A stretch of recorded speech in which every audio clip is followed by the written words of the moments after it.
Hello friends, welcome to my YouTube channel. So today in this video I am going to show you how to set the action button to voice memo. That is how to record we can easily record the voice in this device. Okay, so let me show you how to do this one. For this, go to settings, then tap on the option action button. Now from here we need to select the option voice memo. Just swipe left, you can see record personal notes, musical ideas and more. Now just tap and hold the action button. You can see the recording is started. Hi friends, good morning. You can see. Now to stop this recording, tap on the stop button. That's it. To view the recorded audio, if you want to view the recorded audio, then tap on the utilities. Here you can see the application voice memos.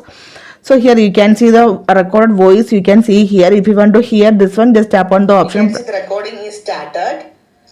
Hi friends, good morning. You can see. Now to stop this recording, tap on the stop button. Simply. So simply in this way we can set the action button to the voice memo in this device. So hope you guys enjoy this video. Thank you for watching. Thank you. Bye.